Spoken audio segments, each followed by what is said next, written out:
অন্যদিকে এবার আরও বিপাকে প্রাক্তন উত্তরবঙ্গ উন্নয়ন মন্ত্রী উদয়ন গুহ। আবাস যোজনায় দুর্নীতির অভিযোগ রয়েছে তার বিরুদ্ধে। এবার আবাস যোজনার উপভোক্তাদের নিয়ে অর্থাৎ তাদের অভিযোগ নিয়ে দিনহাটা থানায় পৌঁছে গেল সিপিএম। সিপিএম এর ঠিক কি দাবি আমরা জানবো। আমাদের প্রতিনিধি শুভেন্দু ভট্টাচার্য রয়েছেন টেলিফোনে। শুভেন্দু, দেখো, সিপিএম যেটা অভিযোগ করছে যে উদয়ন গুহ যখন দিনহাটা পুরসভার চেয়ারম্যান ছিলেন সেই সময় এই আবাস যোজনার নামে কাটমানি নেওয়া হয় এবং সিপিএম এই বিষয় নিয়ে আগে থেকেই আন্দোলন করছিল এবং তারা এই যারা উপভোক্তা রয়েছেন তাদের তথ্য সংগ্রহ করছিল এবং সেই তথ্য নিয়ে প্রায় 55 জন উপভোক্তার অভিযোগ নিয়ে তারা আজ দিনহাটা থানায় আছেন এবং সেখানে দেখা করে সেই অভিযোগপত্রগুলো জমা দেন এবং তারা জানিয়েছেন যদি প্রয়োজন হয় দিনহাটা থানা যদি চায় তাহলে সেক্ষেত্রে তারা তাদের কাছে আরো অনেকগুলি অভিযোগ জমা পড়েছে সেগুলোও দিবে যাতে তদন্তের কাজে লাগে এবং তারা সব রকম ভাবে এই যে আবাস যোজনার যে তদন্ত সেই তদন্তে সাহায্য করতে রাজি।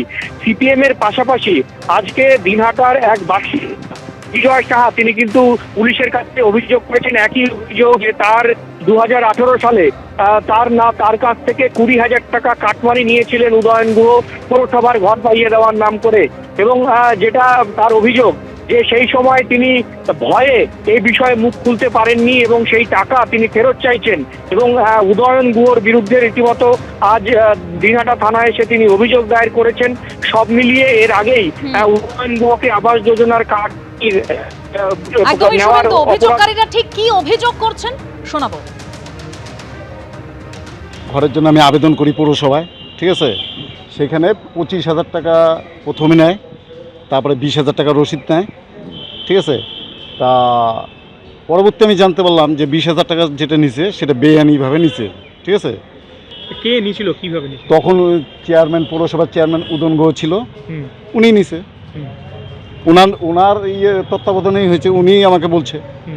এতদিন নেই আমরা ভয়ে ছিলাম, আতঙ্কে ছিলাম, অনেক কিছু আমার উপরে টর্চারিং হয়েছে, অনেক কিছু, সেগুলা ভিডিওতে আমি এর আগে প্রকাশ্যে বলছি, আর মিথ্যা কথা একটাও বলিনি। মাইরা ফেলাবো, কাটে ফেলাবো, চোখ উকড়াই নেবো, অনেক কিছু বলছিল।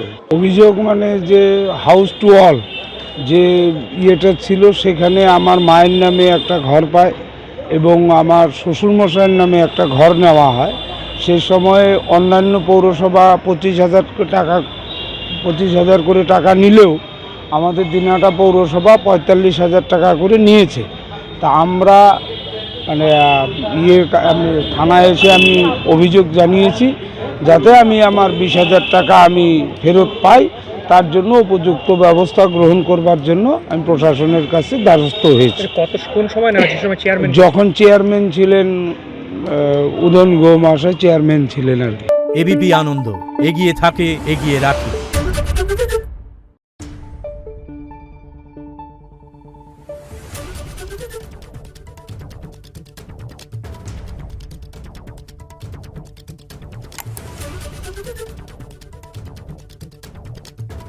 Thank you.